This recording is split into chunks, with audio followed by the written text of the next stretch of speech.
Our story takes place in the great state of Texas, in the city of McKinney, the corner of Ash Lane and Spicewood Drive. Located here is the Jones Family Memorial Fire Hydrant and Stop Sign. And if you know Texas, you know it's a fucking law enforcement place, dude. Like, if you can go to jail, you are going to jail. If you can get the ticket, you're getting the ticket. It's story time with Ellis Jones.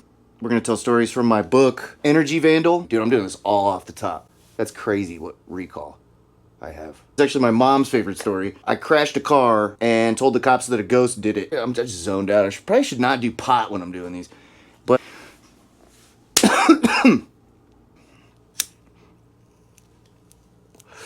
take a second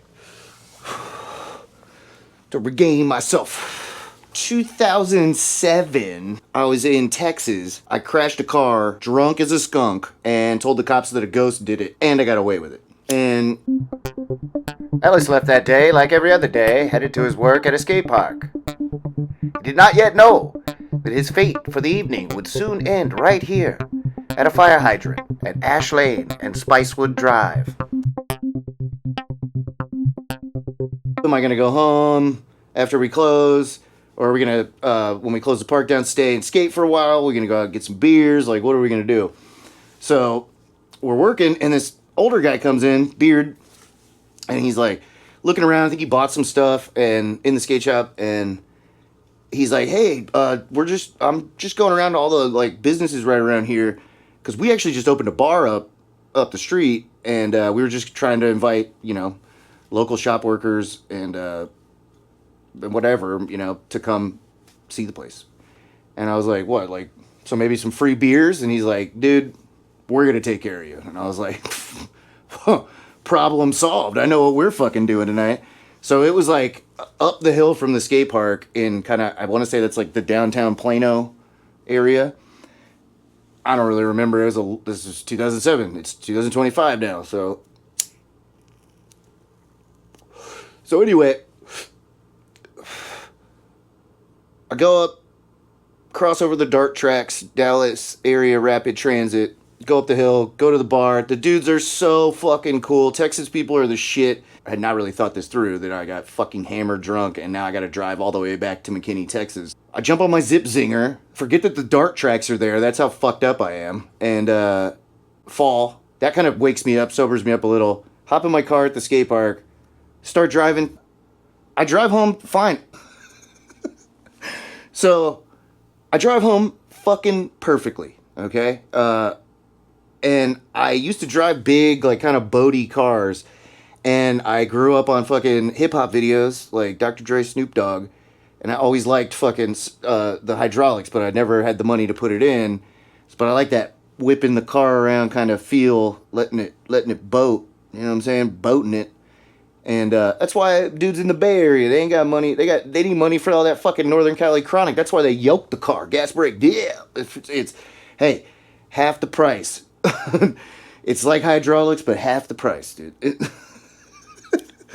So, okay, I get to the street that I'm staying on. As I'm about to make that last turn onto the street, Spicewood Drive, I throw the car a little to the left, because if you do that, and then you whip it real hard to the right, when you straighten out, the car fucking boats, dude. And I was too drunk to pull off the maneuver. I see the stop sign go down first, and then the fire hydrant. So I'm coming up this way. I'm heading the direction the camera's going, towards that stop sign there in the back. And I go to boat the car, whip it a little to the left, go to whip it too hard to the right, lose control, get up on the curb, boom, stop sign down, then I feel fucking and the fucking fire hydrant goes clean off its fucking bolts. So, but water doesn't come out, because like I said, this is like a rural area that's being turned into suburbs.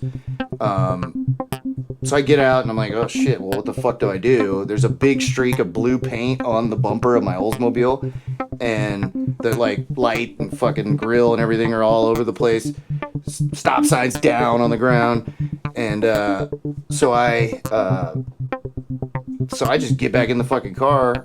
Oh, I pick up the grill and some pieces, and I kind of throw it behind that wall. There's a hedge, and then a wall, and then a house. I kind of threw it in between the wall and the house. to at least somewhat conceal it. I don't know. I was wasted. I was a fucking idiot kid, 20-something years old. And this, I still can't get over how fucking different the street looks. But, so then I just got a flat tire, wobbled down here. Actually got into a fight with the neighbor here over a parking spot at this house. But this one right here is Mom's old house. 5009 Spicewood. I'm putting somebody's fucking address on blast. But yeah, I just go in and go to sleep. And I wake up in the morning, devastatingly hungover. I was drinking brown tequila for the first time, that añejo. You know what I'm saying? Little brother comes in. He's in high school at this time. He goes, hey, did you get drunk and crash into some shit up the street last night? I think about lying to him, and I'm like, yeah, I fucking did. And he's like, well, just get ready to go to jail, because the old lady next door is calling the cops and telling them that the car involved is in front of this house. So I get up, I make coffee. Jail is cold, and I know that. And if you don't know that, it means you've never been. God bless you. But if you know you're going to go to jail, put on a couple of long sleeve shirts that they can't take away from you, because they'll take your sweater, even if you have like a crew neck on. Like, they'll take your sweater, long sleeve shirts, maybe like a thermal. You know what I mean? Because they try to torture you with the cold when you're in there. Like, so I was like, well, I guess I'm going to go to jail for this. Like, I don't know how bad it's going to be. I'm just hoping it's not going to be a DUI, because I'm not still drunk and I'm not actually driving the car. You know? So I was like fully ready to go to jail. Like, I went, made coffee, put on a couple long sleeve shirts, and I hear the knock on the door. And of course I look out the peephole first, and I'm like, I don't know what it was. Sometimes when I used to tell the story, I would say it was like just the look of the cop, like the look on his face. He was a short little like bulldog of a guy. I mean, a muscular little dude, buzz cut Texas cop. Like classic mid-2000s, 90s Texas cop. But something, I like immediately switched where I was like, I'm not going to jail. Like, I'm going to deny this shit. I'm just going to play dumb, play dead. And he goes, is the owner of the blue Oldsmobile here? I'm like, yeah. Why? What's up? He's like, I'm going to need to see some ID. And I was like, whoa, why? What's going on? Like, you can't just knock on my door and ask me for ID. And he looks at me confused, and he's like, you mean to tell me you don't know what happened to your car? And I'm like, what the fuck are you talking about? And he's like, step out here with me, son. I'm behind him, and I'm purposely walking so that the view of the car is obstructed by him.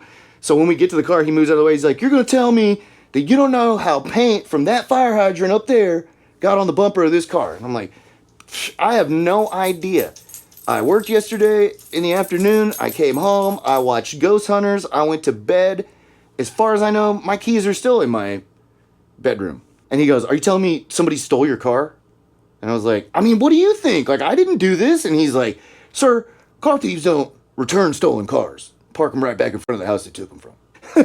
Your guess is as good as mine. Like, we got to get to the bottom of this shit. He goes to his car, does whatever they do over there, comes back, and he's like, now, I can't prove that you were driving this car when it was crashed, but I know that this car crashed into that up there. So you, as the owner of this car, are now under investigation for a hit and run. All you had to do was call the city and tell them that you crashed your car into some of their property, and it would be a matter of insurance. And so my first thought was, so I'm going to call them at 3 o'clock in the morning and be like, hey, I'm fucking wasted. I just wrecked a bunch of your shit. I'm a danger to myself and others. Come get me. Like, no. So he goes, now, you're under investigation for a hit and run. Is there anything you want to tell me? And I'm like, yeah, I do. Like, I think I know what happened, dude. I think I know. And he's like, all right, just be as honest as you can. And I was like, well, after the fucking show that I watched last night, where these ghosts were like rattling pictures and fucking slamming toilet seats and making all kinds of banshee noises, I think a ghost could have done this. Told the cops that a ghost did it. Because you're telling me that car thieves don't return stolen cars, but I wasn't driving my car. My keys are inside. I'm almost sure of it. At some point, my little brother's showing up to go smoke dope with his fucking buddies. And the cop is telling me I need to move my car because it's a wrecked car, and you can't have a wrecked car in front of your house in this city in Texas. Which I'm pretty sure if you went over to the east side at that time, there were probably a lot of wrecked cars in front of houses. But for some reason, he's enforcing it on me. And he also says, you're parked too far from the curb, so I'm going to have to write you a ticket. That point, that's where my little brother was walking by, because he's like, that's fucking bullshit, man. Like, I'm like, bro, don't fucking challenge this guy. Like, I'm getting off easy here, you know? So we go inside, Because I'm like, well, this is done. Like, I'm not under investigation for a hit and run. I'm not in handcuffs. Like, he's going to write me a ticket and I need to move my car, and I'm not doing that while he's here. So I don't know if my BAC, it's early morning. Like, I could still be a little drunk. I was not going to get in my car and move it so that he could just yank me out and give me a DUI. We go inside and we're like looking out the window smoking pot. I see him. He's mad. He gets out of his cruiser. He's pissed off. He's got the ticket in his hand and he puts it in the fucking window, then starts to walk back to his car about halfway and then walks back the windshield, grabs the ticket, comes and knocks on the door. He hands me the ticket, tells me I'm under investigation, blah, blah, blah. Move the car, it's going to get towed, yada, yada, yada. But here's the thing, I'll fast forward on that. He wrote on the ticket, driver not present, because remember, he put it in the windshield. When I went to go pay it, a couple weeks later, it got kicked out of court because he actually handed it to me. I didn't have to pay it. Later on that day, I'm smoking weed in my little brother's room, and I see them pull up with a fucking flatbed truck. Same cop's back there. He's got his supervisors with him, and they're going to tow my car. That's right. The hero of our story, Ellis Jones, was only fined $600 for this stop sign and fire hydrant. He was also forced to pay $115 to spring his car from the joint. And after having the ticket for parking too far from the curb kicked out of court, Mr. Jones slept safe that night, knowing that he had vanquished McKinney Police Department's finest traffic investigators. Oh, and of course, Archie wants to show up. Come on up, buddy. Yeah, this is my dingo. His name's Archibald. He's 4 years old. He's a total fucking maniac. If you have an Australian Shepherd, you know.